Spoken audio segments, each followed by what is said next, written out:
Olá, pessoal, sejam bem-vindos à nossa aula ao vivo de número 3 da disciplina de Sistemas Eletrônicos do curso de Redes da Unicesumar. Sejam bem-vindos a todos, seja bem-vindo, professor Rômulo. Olá, muito boa noite, professor Eber, boa noite aí a todos os alunos, né, da nossa Unicesumar. Pessoal, só antes de passar a bola para o professor de vez aqui, relembrar das atividades, ainda vou enviar um comunicado a todos. Vamos ficar atento à atividade de número 1 que está vencendo agora, essa semana ainda. Tá certo? Até o final de semana ela vence. Então não vamos perder o prazo, que isso aí depois lá no final faz falta. Tá certo? E também quem tiver alguma dúvida em relação ao mapa, algumas outras atividades que foram liberadas agora também, atividade 3 e 4. Quem tiver alguma dúvida pode me enviar. Ok? Professor? Vamos lá? Então, pessoal, dando prosseguimento aí ao nosso curso de Sistemas Eletrônicos, chegamos na nossa aula número 3. Então, a partir de agora, eu posso prometer para vocês que o curso ele vai, digamos assim, ele vai navegar de uma forma mais sossegável, né? Que a gente vai sair daquela parte um pouco mais truncada, né? Que envolve a parte de eletrônica, e a gente vai trazer esses conceitos mais para a nossa realidade, né? Como profissionais de tecnologia da informação. Tá? Então, vocês vão começar a visualizar de uma forma muito clara, né, o porquê que a gente estuda sistemas eletrônicos, tá? E de que forma a gente traz essa aplicação para o nosso mundo de tecnologia da informação e comunicação, independente aí, né, da área que a gente atua. Tá? Então, vamos lá, deixa eu passar aqui. Eu não estou conseguindo ver. Pronto, agora foi, tá?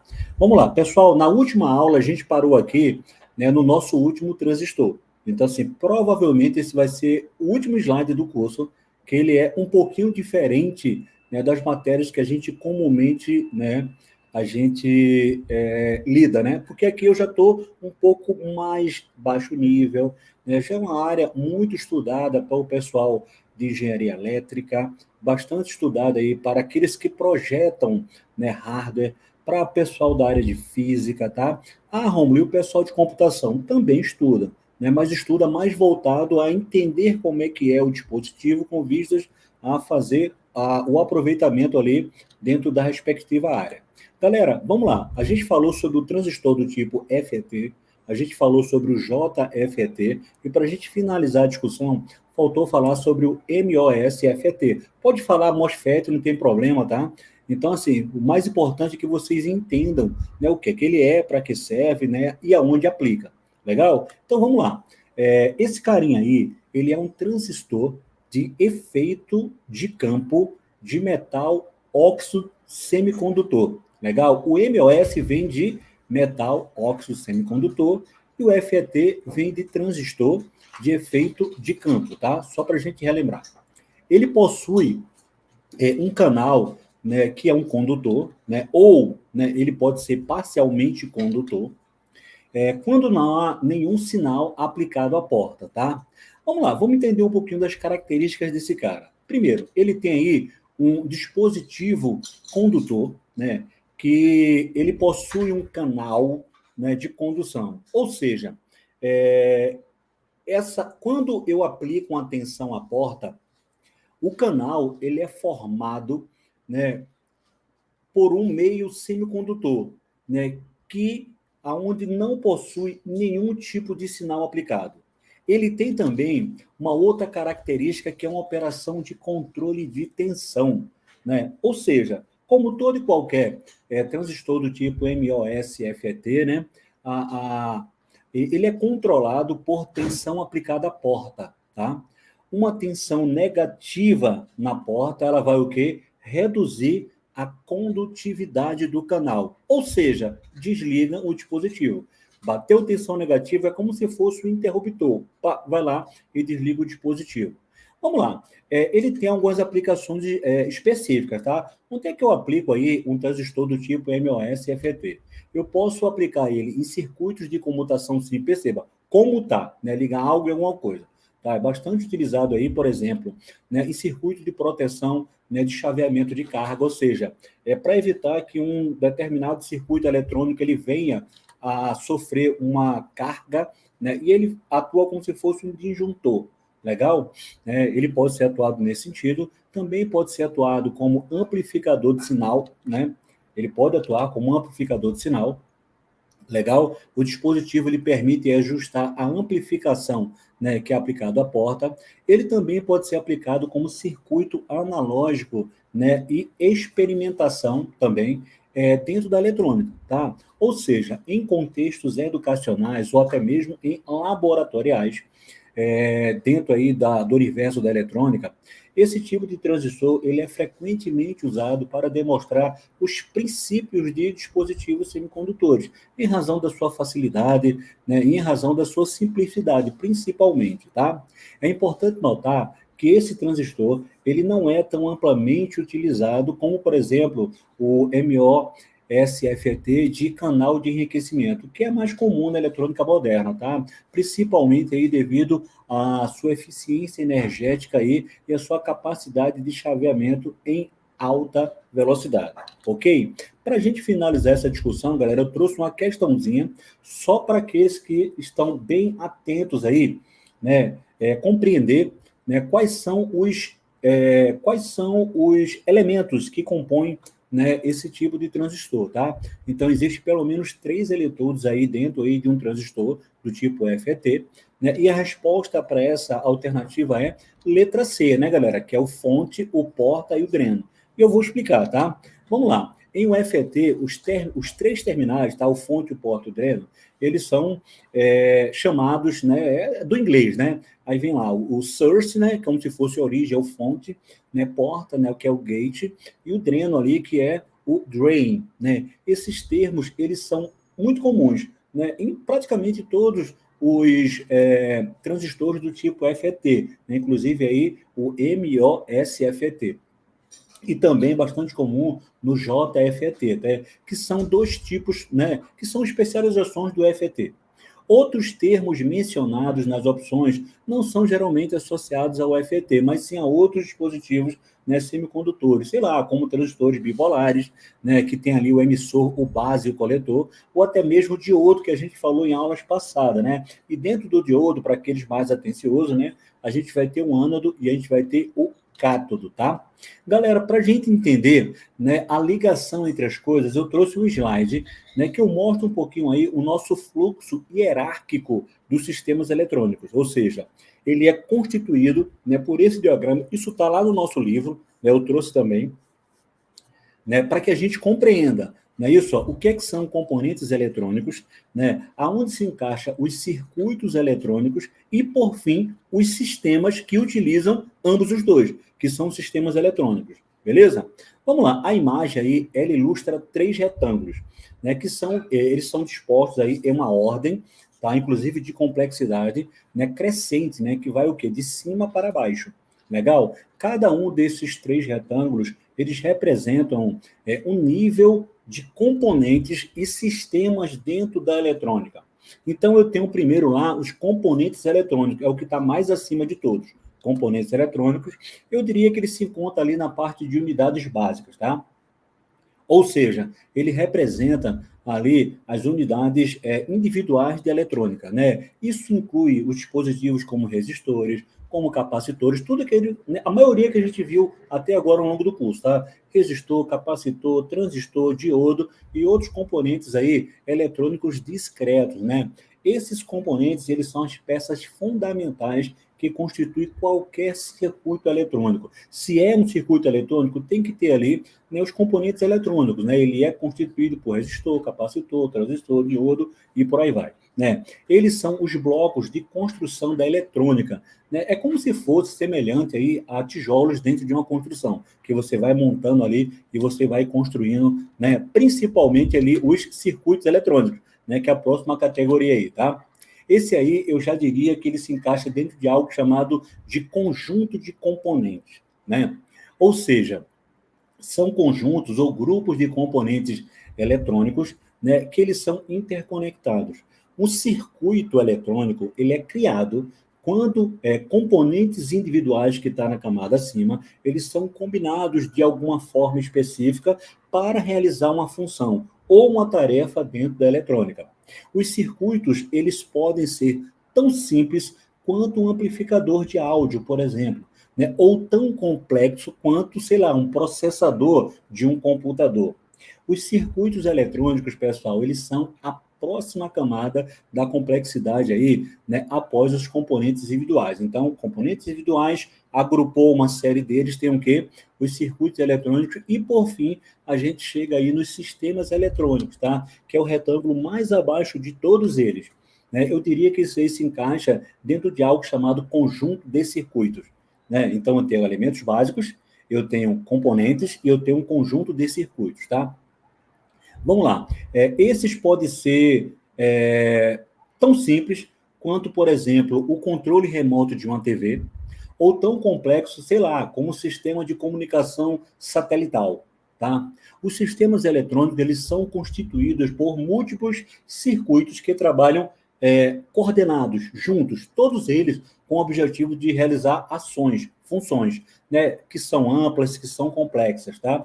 Eles representam o nível mais alto de complexidade dentro da eletrônica, englobando aí todos os níveis anteriores de componentes e circuitos. E é isso que a gente usa, na maioria das vezes, no dia a dia, tá? Ou seja, em resumo, essa imagem aí, ela destaca uma hierarquia dentro da eletrônica, começando aí pelos componentes eletrônicos individuais, que são as unidades básicas, né, que são usados para construir os chamados circuitos eletrônicos, né, que, por sua vez, são usados para criar os sistemas eletrônicos, que são os mais complexos de todos.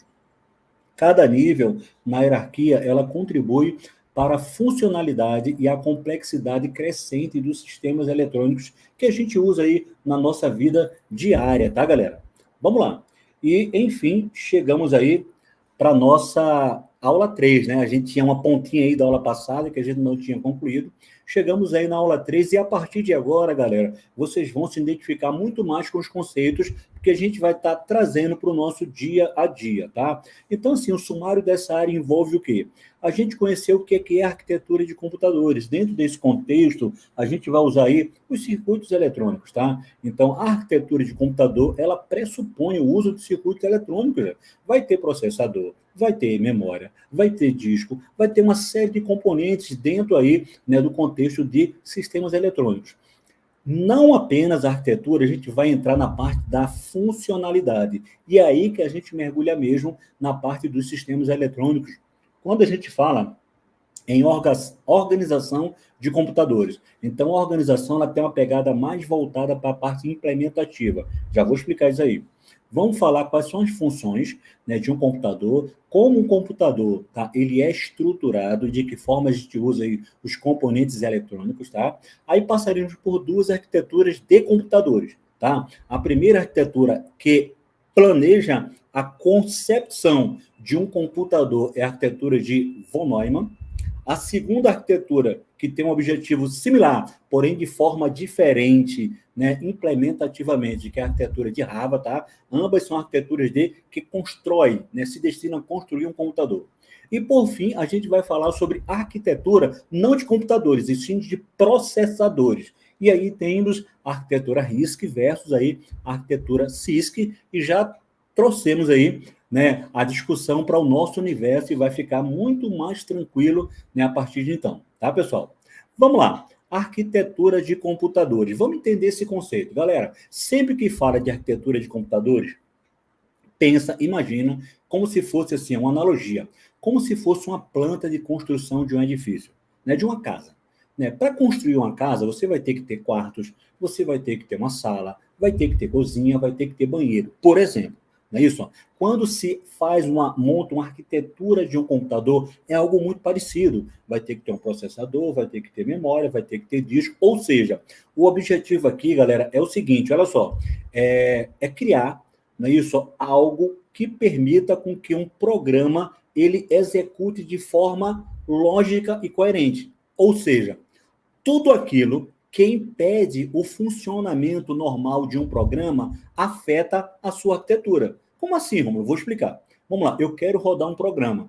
né? Se eu não tiver um processador, como é que eu vou processar? Não tem como. Então, esse é um problema arquitetural. A ausência de um processador em um computador é um problema de arquitetura, né? Eu tenho que superar com a inserção de um processador, por exemplo, né? Uma memória ou qualquer coisa que seja. Só que aí eu estou falando sobre o aspecto, tá, galera, de hardware. Mas eu posso falar também sobre o aspecto de software, né? Dentro de um processador, ele tem várias instruções. Por exemplo, ele pode ter uma instrução de, sei lá, de adição. Não é isso? Se o processador não tiver a instrução de adição e você queira rodar um programa que usa essa instrução, também vai gerar um erro. Ou seja, é um problema arquitetural, né? Traduzindo a esse primeiro slide, tudo aquilo que causa impacto na execução lógica de um programa, isso tem a ver com arquitetura de computadores, né? A arquitetura tem a ver com isso, tá? Vamos lá, continuando nossa discussão, galera. É preciso que a gente faça a diferença de organização. A maior parte dos livros vem arquitetura e organização de computadores. Legal, a gente viu que é arquitetura. Tudo aquilo que causa impacto na execução lógica de um programa. Isso é a arquitetura. Rômulo, a ausência de uma instrução lógica, um problema arquitetural. A ausência de um hardware, um problema arquitetural. Rômulo, e o que é organização? Galera, a organização ela tem uma pegada mais voltada para implementação das especificações arquiteturais. Como assim? Vamos lá, vou explicar. Né? Vamos lá.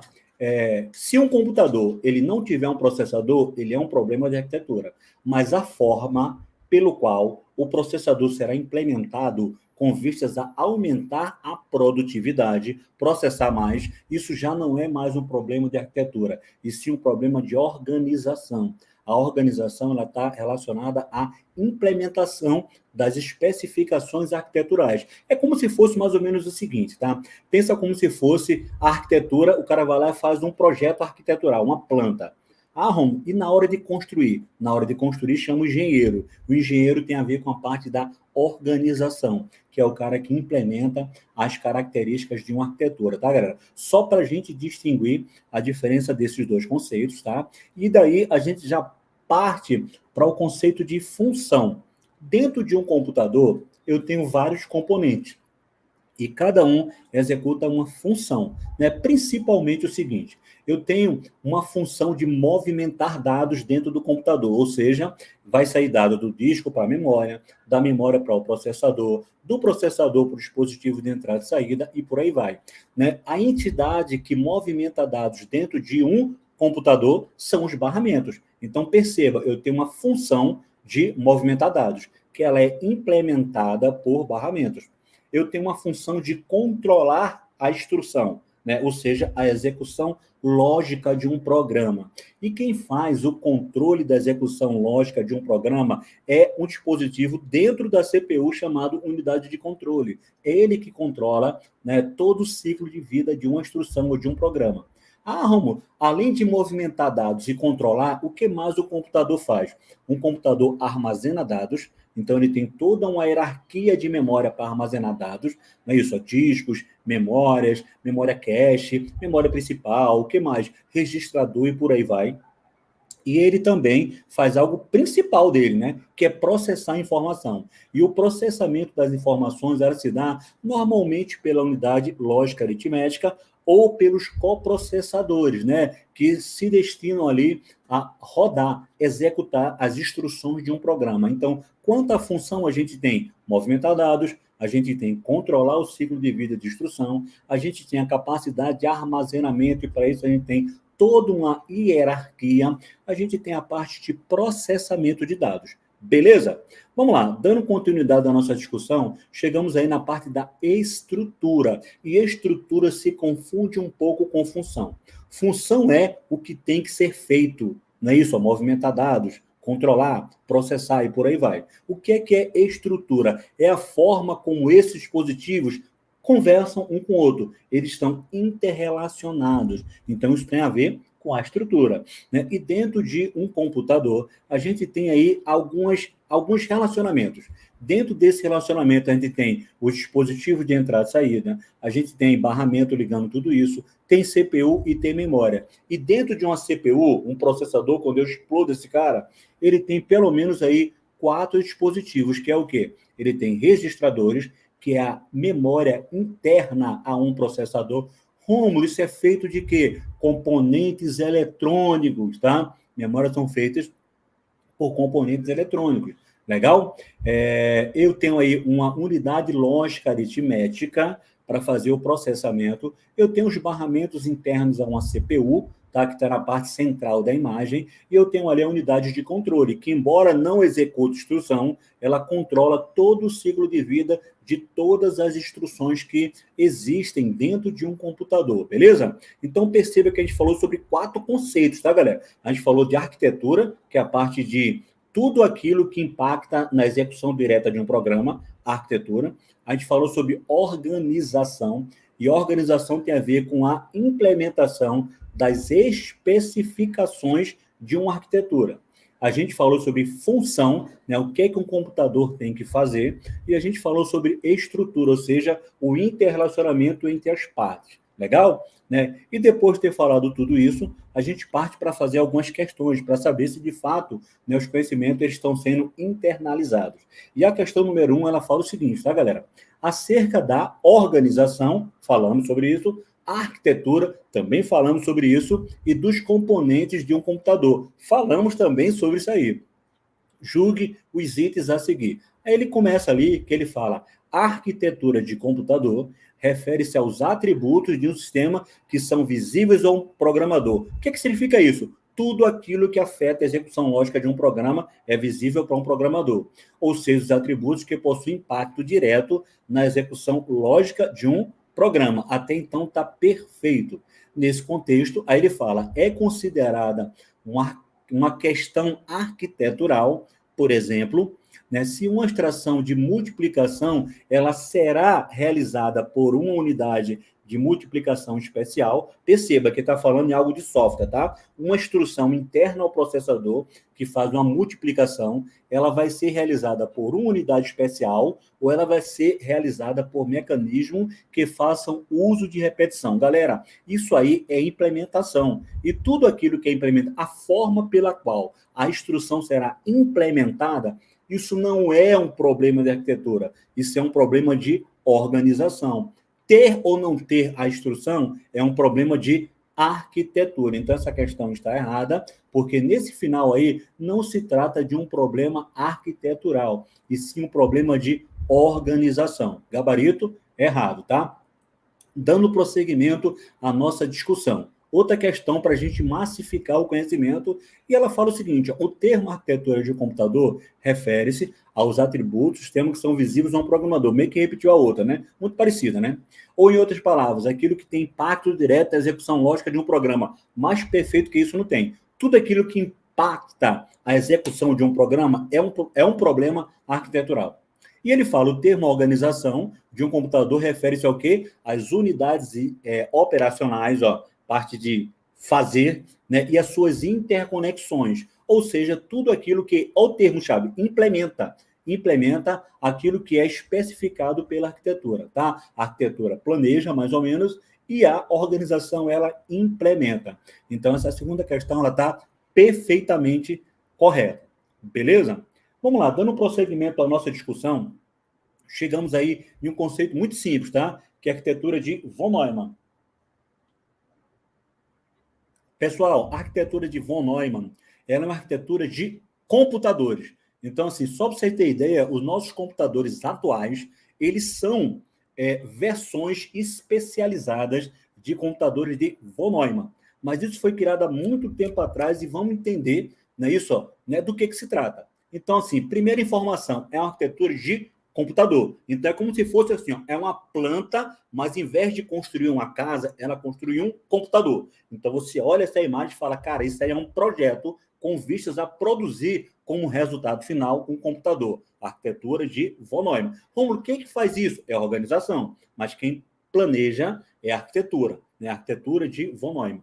tá? Vamos lá, é uma arquitetura de computador que ela tem a seguinte característica, e isso é importante que vocês saibam, né, isso, não apenas para a vida de vocês como profissionais de TI, mas também para as avaliações que vão cobrar. Fique esperto, tá, galera? Esse assunto aí, tá? Então, isso aí se refere ao quê? Qual que é a característica? Vamos lá, ela armazena na parte de memória tanto instrução quanto dado dentro da mesma memória. Então, eu tenho uma memória única, onde eu vou guardar uma instrução, por exemplo, uma operação de multiplicação, ou um dado, um valor que eu vou multiplicar. Tudo isso é guardado dentro da mesma memória. E isso chama-se o quê? Arquitetura de von Neumann. Rômulo, quais são as características disso? Primeiro, ela é simples de ser implementada, porque eu tenho apenas uma memória, contendo dados, instruções ou endereço, tudo vai estar numa única memória, e eu tenho apenas um barramento, onde eu vou passar o quê? Os dados da memória ao processador, eu vou passar as instruções e eu vou passar os endereços. Então, se perceba que, independente do tipo de informação, se é um dado, se é uma instrução ou se é um endereço, eu vou guardar sempre na mesma memória, passando pelo mesmo barramento. Característica simples de ser implementada. Por isso que ela é boa. Aquilo que é fácil de fazer é uma vantagem. Mas outra vantagem, baixo custo. É simples e é baixo custo. Uma memória, um único barramento. Mas ela tem um problema, que é chamado o gargalo de von Neumann, tá? E esse gargalo de von Neumann, que é um problema, ele se caracteriza principalmente pelo seu baixo desempenho. Ou seja, como eu tenho apenas uma memória e eu tenho apenas um barramento, pensa como se fosse uma pista. Né? Na hora que vai trafegar a informação, dado endereço, eles vão disputar o mesmo meio, que é o barramento. Né? Ah, Romulo, tem como melhorar isso? Tem, você aumentando a quantidade de memórias e você aumentando a quantidade de barramentos, tá? Mas assim, a arquitetura de von Neumann, característica, uma memória, um único barramento. A memória guarda o quê? Dados, endereço, instrução. E o barramento passa dados, endereço, instrução. Quais são os pontos fortes dela? Baixo custo, simplicidade. Qual é o ponto fraco? Ela é baixo desempenho. Legal? Por conta do gargalo de von Neumann.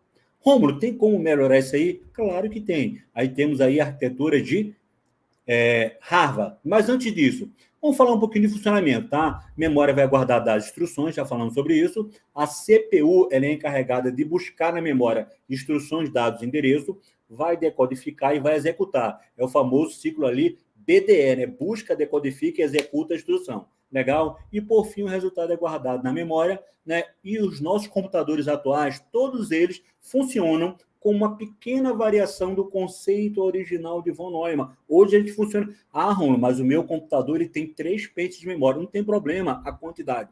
Dentro dos 3 pentes, vai guardar ali, em todos eles, dado o endereço de instrução. E vai ter um único barramento levando essas informações para a CPU. Ou seja, os computadores atuais, eles são variações da arquitetura original de von Neumann.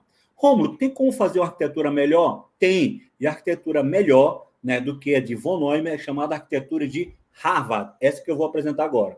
Pessoal, embora essa seja uma arquitetura melhor, e eu vou falar o porquê, algumas características, ela não foi implementada do ponto de vista prático, em razão do seu alto custo. Então, assim, é algo muito bacana, sob o ponto de vista filosófico, mas o custo dela, caro, ela tornou ineficiente a aplicação dessa arquitetura. Vamos entender um pouco dela. Ela é uma arquitetura de computador, ou seja, o projeto aí é gerar um computador, assim como é a arquitetura de Harvard, né? E ela se diferencia pelo seguinte, olha só, ela tem 2 memórias agora, 2 memórias. Ela vai ter uma memória, a primeira, que eu vou guardar dados. E a segunda memória que eu vou guardar o quê? Instruções e endereços. Então, perceba que agora eu criei 2 categorias de memória. Uma onde eu guardo só os dados e outra onde eu guardo instruções e endereços, né? Rômulo, isso aí melhora? Sim, porque eu vou ter agora um barramento de dados e um barramento de endereço e de instrução. Ou seja, na hora que eu vou buscar uma informação, a CPU pode buscar. Ora, ela pode pegar um dado e, ao mesmo tempo, ela pode pegar uma instrução. Ou ela pode pegar um dado e pode pegar um endereço. Então, isso faz com que ela se torne mais eficiente sob o ponto de vista de desempenho. Só que, olha só, aumenta o custo, né? Então, ela aumenta o custo. A arquitetura de Harvard, 2 memórias. Uma memória para dado, primeira, e a segunda memória para instrução e endereço. 2 barramentos, um para dado e um para instrução e endereço. Melhor desempenho, porque eu passo paralelismo, eu busco duas coisas ao mesmo tempo. Maior custo, que tornou ela inviável sobre o ponto de vista de implementação. E o desempenho dela acaba sendo melhorado, ou seja, a arquitetura de Java, ela resolve o problema. Lembra lá do gargalo de von Neumann? Então, essa arquitetura ela foi proposta para resolver esse problema. Isso aí é algo muito positivo, tá, galera? Sobre o ponto de vista de implementação. Rômulo, hoje em dia a gente tem computadores que atuam como Java? Não, em razão das suas dificuldades de implementações comerciais. Então, assim, o negócio ia ficar tão caro. Ah, mas é melhor? É, mas ia ficar tão caro que se tornou, sobre o ponto de vista comercial, inviável. E hoje a gente tem, de fato, aí, arquiteturas aperfeiçoadas vindo lá de von Neumann, tá? Né? Independente ali do seu computador, beleza? Vamos lá, vamos testar aí para ver se a gente consegue identificar se vocês conheceram bem ou não o conteúdo, mas antes disso, vamos só refazer aqui, né, relembrar o funcionamento. Olha, na arquitetura de Java, ela faz o quê? Ela é mais rápida, por quê? Porque ao mesmo tempo eu busco um dado e eu busco uma instrução, porque agora eu tenho dois barramentos separados independentes e duas memórias de dados e de endereço barra instrução separadas e independentes. Só repetindo, tá, pessoal? A primeira memória, ela guarda dados, somente dados. E a segunda memória, ela guarda instrução ou ela guarda endereço. Essa característica aí, para que vocês saibam diferenciar uma da outra. Beleza? E é uma arquitetura muito mais, tem um desempenho muito mais forte quando comparado aí à arquitetura de von Neumann, embora ela seja muito alto o seu custo, tá? Então, vamos fazer algumas questões, galera, só para saber se, de fato, vocês estão antenados aqui, né? Se vocês estão, de fato, aprendendo. Então, assim, a questão número 3, ela fala o seguinte, ó. Segundo o conceito da máquina de von Neumann, o que vem na minha cabeça? Uma única memória, um único barramento, baixo custo, não é isso? Ó? E simples e tem gargalo. Legal? Aí ele pergunta qual que é a alternativa correta. Aí ele fala, letra A, apenas instruções ficam armazenadas? Não. Armazena instrução, dado endereço, já falamos. Letra B, instruções e dados são armazenados na mesma memória? Tá certo, né? Instrução, dados e endereço, né? Tá certo, né? Embora esteja incompleto. Letra C, aí ela fala o seguinte, instruções e dados são armazenados em memórias distintas? Não. Quem faz isso aí é a arquitetura de Java. Letra D de dado, instruções e dados não são armazenados, ou seja, fica onde? Fica orbitando? Não faz sentido, né? E tudo com vistas a otimizar o uso da memória. Olha, não faz sentido, tá, galera? Eu tenho que guardar a instrução na memória, senão o processador não consegue buscar as instruções e os dados. Né? Então, não tem esse negócio de otimizar a memória, não. Ele aí tornou a memória, assim, inexequível. Ou seja, é um problema aí arquitetural, a letra D. Né? E letra E, ela fala que os dados ficam armazenados na memória, não havendo armazenamento de instrução, não faz sentido algum também, letra E. De fato, aí o gabarito da nossa questão é letra B, né? Instruções e dados são armazenados na mesma memória, e assim, para você tornar ela ainda mais certa, instruções, endereços e dados são armazenados na mesma memória, porque tanto instrução quanto endereço, eles são tratados como se fosse algo similar, tá? Para fins de armazenamento. Legal? Vamos lá, questão 4, ela fala o seguinte, olha só. A arquitetura de von Neumann foi uma das primeiras arquiteturas de computadores, né, utilizadas para implementar uma grande maioria de sistemas computacionais. Legal? Entretanto, e devido à limitação. Pessoal, a arquitetura de von Neumann tem limitação? É o tal do gargalo de von Neumann. Né? Foi criada uma outra arquitetura, que é chamada arquitetura de Java, né? E ele pergunta qual que é a diferença em relação a von Neumann. Galera, muito fácil, né? A diferença é que lá na arquitetura de Java eu tenho duas memórias, uma para guardar dados e outra para guardar instrução e endereços, e eu tenho dois barramentos independentes. Um vai trafegar dados e outro vai trafegar endereços e instruções. E eu faço paralelismo, buscando ao mesmo tempo dado e endereço. Isso aumenta a eficiência, o desempenho e a performance dessa arquitetura. Rômulo, ao qual custo? É um custo alto, que vai elevar o preço para confeccionar um computador desse, o que hoje em dia tornou ele inviável para fins práticos de comercialização. Galera, vamos lá para as questões. Letra A, tá? Ele quer saber a diferença de Java para von Neumann. Né? Vamos lá. Utiliza a memória secundária, discos denominados registradores. Não faz sentido, né, galera? Então, se memória secundária é disco, registrador é memória interna à CPU. A gente viu isso aí lá na parte de estrutura, né, que está ali o registrador dentro de um processador. E no lugar da memória cache. Aí trocou toda, se enrolou todo na hierarquia de memória, tá? Na hierarquia de memória, galera, vamos lá, no topo eu tenho os registradores, que é uma quantidade de memória bem pequenininha que fica dentro do processador. Uma segunda categoria é a memória cache. Essa memória cache, hoje em dia também, ela está fisicamente dentro aí do chipset, né, que é um conjunto de chips que implementam um conceito de um processador, e ela serve como memória intermediária entre o registrador que fica interno à CPU e a memória principal que fica fora, tá? Cache é a memória intermediária. Aí vem a memória principal, né, que é a nossa memória RAM que a gente usa no dia a dia, e por fim a gente tem a memória secundária, que são os discos, né, que guardam informação mesmo um computador desligado. As anteriores, memória principal, registrador e cache, todas elas cortou a energia elétrica, trabalha com capacitor. O que é que acontece ali? A informação ela é cessada, tá? Memória principal trabalha com capacitor, memória cache normalmente trabalha com um circuito chamado flip-flop, que é um circuito para armazenamento dela. Um circuito eletrônico, tá, galera? Só para a gente fazer ali a associação das duas coisas. Letra B, né? Então, letra A está errada. Letra B, possui memória cache L2 e L3 ao invés de L1 e L2, não tem nada a ver com a característica, tá, galera? Né? Lembra que a diferença de von Neumann para Rava é quantidade de memórias, quantidade de barramentos. Legal. Letra C, possui barramentos independentes, está certo. Ó. Né? Lembra que Rava tem barramento independente? Né? Para fazer o quê? Acesso ao programa, que é a instrução, e acesso ao dado que está do outro lado. Então, letra C, cara, gabarito aí perfeitinho, tá? Letra D, realizar o processamento de instruções gráficas, não tem nada a ver. Isso é muito bom, tá? Realizar processamento de instrução gráfica, que é uma GPU, é algo muito bom, mas não tem absolutamente nada a ver, tá, galera, com o conceito da diferença de von Neumann para a arquitetura de Rava. E, por fim, letra E, né, utilizar o conceito de memória virtual, né, para armazenar, aumentar a velocidade do programa. Galera, memória virtual é uma extensão da memória física em disco. Então, assim, quando eu não tenho espaço suficiente na memória principal, o que eu faço? Eu guardo parte da informação em disco e fico fazendo swap, que é troca entre memória e disco e memória. Isso vai tornar um programa mais lento, mas, pelo menos, né, o programa roda, né, caso, né, se ele não tivesse memória nenhuma, ele não conseguiria nem executar, tá? Só para vocês entenderem aí, né, que a letra A não tem nada a ver, e de fato aí, o gabarito para essa questão ficou aí na letra C de casa, tá?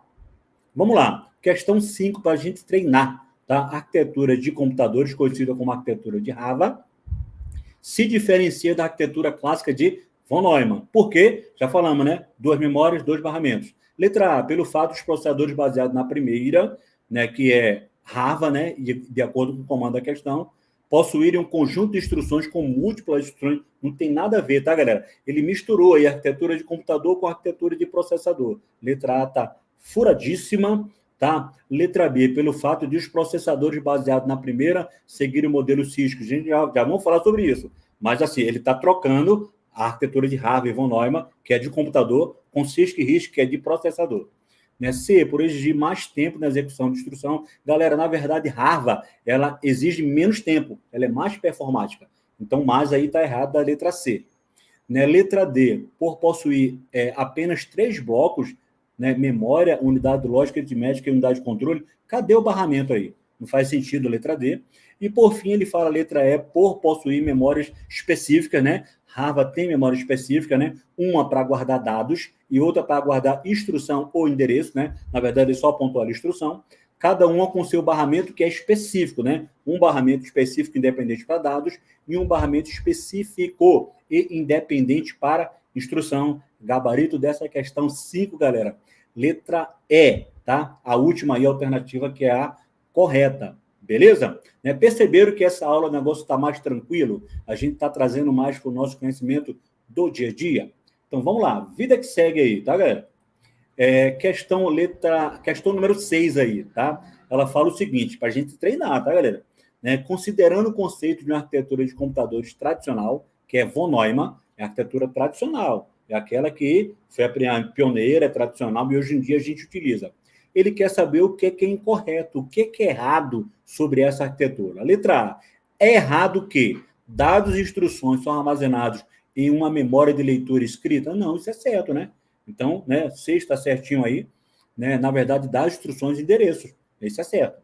Letra B, o conteúdo da memória, a parte interna da memória, que vai um dado, endereço, instrução, ela é endereçado por uma posição, é como se fosse ali, de fato é uma posição, é um endereço, né?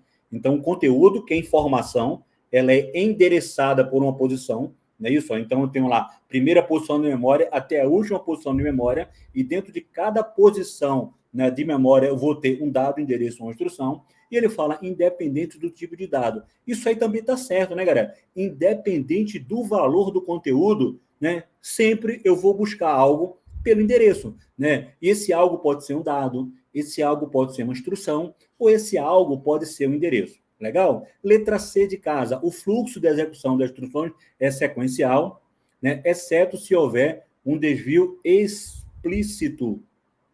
Tá? E, por fim, o hardware projetado para uma classe específica de aplicações. Galera, o certo aí é letra C, tá? O fluxo é sequencial, né? Isso, de instruções, né? Primeira, segunda, terceira, quarta, a não ser que eu tenha um desvio. Vá para, se não, e por aí vai, tá? Então, não, ele quer saber o incorreto, né? Ah, o incorreto, perdão, tá, galera? O incorreto é letra D. Letra C tá certo, tá? O incorreto é letra D de dado, que é o hardware projetado por uma classe específica. Não. Quem projeta o hardware por uma classe específica é a arquitetura de Java, que tem uma memória específica para dado e uma memória específica para endereço e instrução. De fato, o errado aí vai ser a letra D de dado, tá? Vamos lá, enquete liberada aí, tá, galera? Vai lá e responde lá, né? Para que a gente saiba aí como é que é a opinião de vocês. Vamos lá, questão 7 fala o seguinte: em um modelo abstrato de computador moderno, que é o quê? Computador de von Neumann, tá? Ele pergunta a unidade central de processamento, uma CPU. CPU é composta por quê, galera? Essa aí é questão mamão com açúcar, melzinho na chupeta, né, galera? Uma CPU, ela vai ser composta por registradores, unidade de controle e unidade lógica aritmética, né? O gabarito para a questão letra B de bola, questão jardim da infância, tá? Vamos lá, questão 8. Assinale a alternativa correta acerca da arquitetura de Harvard de microprocessador. O que é que tem na arquitetura de Harvard? Vamos lá, letra A. É uma arquitetura mais antiga? Não, ela é mais moderna. Tá errada. A mais antiga é von Neumann. Letra B, não tem pipeline? Galera, pode ser, pode usar, tá? Isso aí não tá errado não, tá? Ela pode fazer uso sim, né? Não tem pipeline, arquitetura de Harvard. Se bem que pipeline é algo mais moderno. Vamos dar um tempinho aí. Letra C, não permite o uso de um conjunto reduzido de instruções, dispensa um dado lógica aritmética, não faz sentido algum, né? Tem que ter um dado lógica aritmética, apresenta memórias de programa de dados distintas, independentes e em tempo de barramento. Galera, de fato aí, a questão 9 aí vai ser letra E, tá? Então, assim, a arquitetura de Harvard, ela tem, né, memórias e dados separados, e também barramentos independentes e separados. Então, questão letra E. Viu que a galera começa a colocar várias informações para tentar confundir a gente? Então, de fato, aí, questão 8 aí é letra E, de elefante, né? 8. Vamos lá. E agora a gente vai falar sobre RISC e CISC. Não sei se eu vou ter tempo para isso, tá? Vou acelerar aqui para ver se a gente, né, consegue andar nesse conceito, tá? Galera, RISC é uma arquitetura de processadores.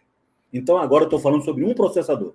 Então, processador RISC, ele tem algumas características, não é isso? E quais são as características de um processador RISC? Primeiro, esse processador aí, com essa característica, ele tem o objetivo de ter o quê? Instruções simples. Então, RISC vem do quê? Instruções simplificadas, né? Ou seja, é tão simples a instrução que eu, com um único ciclo de clock, eu consigo rodar uma instrução, porque ela é simples. Se ela é simples, eu consigo guardar, ou seja, endereçar uma instrução simples. Pensa como se fosse mais ou menos o seguinte, tá, galera? Se eu tenho um estacionamento onde todas as vagas são de carro, não é isso? Guardar um carro ali não é simples? É bem simples, porque todas as vagas são iguais e fica fácil. Agora, se eu tenho um estacionamento que é para carro, aí eu tento guardar um caminhão. Cara, não vai caber na vaga. Então, o caminhão, ele simboliza aqui no nosso exemplo como se fosse uma instrução simples, complexa, maior. Legal? Então, RISC é feita para a instrução simples, tá? O objetivo, né, é que seja o quê? Executada num único ciclo de clock. Legal? Ela usa muitos registradores. Percebe que eu estou falando de um processador. Então, esse processador RISC, ele vai ter muitos registradores. Legal? Então, a maior parte das operações vai ser entre um registrador e o outro registrador, o que torna a arquitetura RISC uma arquitetura performática. Ela tem muito desempenho. E toda vez que eu for na memória, eu vou utilizar duas instruções, que é load, né, ou storage. Né? Load é pegar alguma coisa na memória, carregar para dentro do processador. E storage é pegar alguma coisa de um registrador e jogar para dentro da memória. Então, são apenas duas instruções que faz isso, que é a instrução load e a instrução store. Tá? Vamos lá, a arquitetura RISC, ela faz uso intenso de pipeline. Galera, pipeline é um mecanismo que eu pego uma instrução e eu divido ela em partes menores. Tudo isso feito para que eu tenha mais performance. É como se fosse uma linha de fábrica, né, em que eu pego um carro na linha de montagem e eu divido ela em partes, de forma que eu consigo, no único dia, produzir uma quantidade imensa de carros, porque eu estou numa linha de montagem. Pipeline é um conceito parecido e melhora a performance. E é utilizado, né, galera, em processadores, tá? A arquitetura RISC é a arquitetura de processador. Legal? Como as instruções são simples, eu executo diretamente no hardware, né? Lembra? Instrução simples roda direto no meu hardware. Eu não preciso pegar ela e quebrar a instrução menores. Legal? Quando eu tenho uma instrução complexa, eu tenho que pegar a instrução, dividir em instruções menores. E isso, né, gasta tempo, não é isso? Complexidade foi para o compilador, e ele, né, de fato, a arquitetura RISC ela é mais rápida, a arquitetura RISC é mais simples, né? E acaba que o hardware é mais barato, tá? Por que, Rum? Porque a arquitetura RISC ela veio muito tempo depois da CISC. Legal? Eu só mostrei primeiro para fins didáticos, para que é mais fácil entender assim. Mas primeiro veio a arquitetura CISC, que eu vou mostrar agora em seguida, e depois de muito aperfeiçoamento futuro, veio uma arquitetura para corrigir várias falhas nela, que é a RISC. Hoje em dia, os nossos processadores, eles são híbridos, ou seja, eu tenho uma parte interna, que é chamada RISC, e eu tenho um núcleo menorzinho, onde eu tenho instruções evoluídas chamadas CISC, né? Hoje eles são processadores híbridos, contendo, né, em sua predominância a arquitetura RISC, mas também tem uma partezinha ali, né, da CISC, né? Não é puro, eles são híbridos, né? Só para que vocês compreendam, legal? Vamos lá, e para a gente fechar a discussão, tem aqui a arquitetura CISC. Então, a arquitetura CISC é a arquitetura complexa, legal? Instruções são grandes, são muitas instruções. Para guardar ela é irregular, ou seja, como se fosse assim, ó, pode ser uma instrução pequena, uma bicicleta, pode ser um carro normal, pode ser uma carreta, pode ser um trem. Então, perceba que para guardar, endereçar, guardar na memória é algo complexo. E se é difícil guardar na memória, é difícil também recuperar, o que faz com que as instruções CISC elas sejam lentas de se processar. Para rodar uma instrução, eu vou precisar vários ciclos de clock, porque ela é complexa, né? O processador, como é antigo, ele usava pouco registrador, legal? Como era antigo, usava pouco registrador. E a maioria das operações era entre registrador e a memória. E esse tipo de operação, galera, é uma operação muito lenta, né? Ou seja, CISC era lenta. Vamos lá. Uso reduzido ou quase nenhum uso de pipeline, então ela não usava muito pipeline, perceba, tá? Uso intenso de pipeline, RISC, que é a mais moderna, né? E ele tem ali que a complexidade está no compilador e no microcódigo, ou seja, com uma instrução grande, eu tenho que utilizar um código interno chamado microcódigo para eu quebrar a instrução em instruções menores. Isso aumenta ainda mais, né, o tempo para processar, tá? Ou seja, são mais lentas e o pior, são mais caras, tá? Porque ela exige muito hardware. Então, assim, a evolução permitiu a criação dos processadores RISC, que são os mais atuais, só que hoje em dia a gente usa um misto, tá? Muito mais RISC e um pouquinho de CISC, e é chamado processadores híbridos, na sua grande maioria, tá? Eu vou ver se eu consigo resolver alguma coisa, tá, Heber? Né? Se eu conseguir resolver, né, vou andar um pouquinho, talvez eu invada em alguns minutinhos, tá? Mas só para a gente não ficar com a aula quebrada, tá? Então, algumas questãozinhas aí, que é o seguinte, questão 9, ela fala, processador RISC e CISC são ainda hoje fonte de muita discussão na hora de escolher qual que é o processador melhor. Perceba que RISC e CISC é arquitetura de processador, von Neumann e Hammer é arquitetura de computador algo maior. Aí ele fala ali, espera-se, o que é que eu espero de um processador RISC? Que a instrução seja simples, que ele seja rápido, que ele seja mais barato e mais performático. Aí ele fala lá, letra A, faça em uma instrução o que o SISC faz em várias. Não, é o contrário. Uma instrução SISC, que é complexa, ela faz o que várias instruções RISC vêm a fazer. Letra B, possui instruções simples, certinho, RISC é simples, executadas todas em um único ciclo de clock. Letra B de bola, gabarito da questão, tá? Não vou nem comentar mais por causa do tempo, né? Ou seja, é a instrução simples e que ela seja executada num único ciclo de clock. Isso faz com que esse cara seja, os programas rodem mais rápido, né? Que seja performático. Beleza? Vamos lá, questão 10 fala o seguinte, ó. As plataformas de hardware de computadores podem possuir diversas características, em particular os termos RISC e CISC. Galera, termo RISC e CISC tem a ver com o quê? Né? Olha, termo RISC e CISC tem a ver com a arquitetura de computadores, né? Ou seja, tá? É um conjunto de instruções de um processador, ou seja, a letra C. O que é RISC e CISC? São as instruções internas a um processador. Está aí na letra C de casa, tá? O conjunto de instruções de um processador da máquina, tá? Isso que é RISC e CISC. Roma, Von Neumann e Roma são as arquiteturas do computador como um todo. Só para a gente entender a diferença. Vamos lá, questão 11, ela fala o seguinte, ó, o objetivo da arquitetura RISC, olha, o objetivo da RISC é executar em média uma instrução por ciclo? Certíssimo. Então, primeira assertiva, certo, já elimina a letra B, que não tem um, já elimino a letra C, que não tem um, já elimino a letra D, que não tem um, ficou entre a e a E, tá? Letra B, compiladores para a máquina CISC, faz uso intenso de registrador. Errado. Quem faz uso intenso de registrador é a arquitetura RISC, a mais atual, tá? Isso está ruim. Então, já sei que é A. E a terceira, as máquinas CISC possuem mais registradores. Errado. Quem possui mais registradores é a arquitetura RISC, tá? E para a gente finalizar a discussão, tá? Já peço desculpa aí ao Weber, né? Essa é a última questão. Ela fala o seguinte, vamos lá. Um processador com arquitetura RISC, né? Que é a mais atual, né? Ela possui poucas instruções, certinho, que são executadas direto no... Rômulo, por que é executada direto no hardware? Porque ela é simples, não precisa ter um código para quebrar em partes menores. Né? Tudo isso para que ocorra com alta velocidade. Perfeito. Os processadores CISC possuem instruções complexas, grandes, né? Que são executadas por microprograma ou microcódigo. Ou seja, eu vou ter que pegar essa instrução complexa e eu vou ter que dividir ela em partes menores. E essa questão 12 está certíssima, tá? Galera, com isso a gente finaliza aí nessa nossa aula 3, já chamando aí o Weber para finalizar. Legal? Tá? E a próxima aula a gente vai dar continuidade nessa mesma pegada aí, né, apresentando aí, né, mais conceitos que são afetos aí à parte de organização, arquitetura e principalmente de circuitos eletrônicos. Beleza, professor? Obrigado pelos conhecimentos passados hoje. Pessoal, para quem vai assistir essa aula gravada depois, eu só quero dar um recadinho.